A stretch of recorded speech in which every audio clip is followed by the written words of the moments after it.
Как я переодеваю, пытаюсь точнее раздеть свою собаку. Уборщица должна убирать по графику. Утро в этом отеле, после обеда в другом. Перестань. Нам нужно немножко... Не, ну ей-богу, странная. Привстань. Привстань. Женщина, ну вы чудная. Мне что, разорваться, что ли? Нет, берегите себя.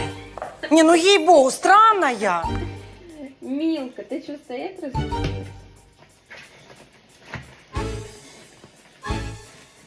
Скажи, стоять, лежать. Оп. Давай.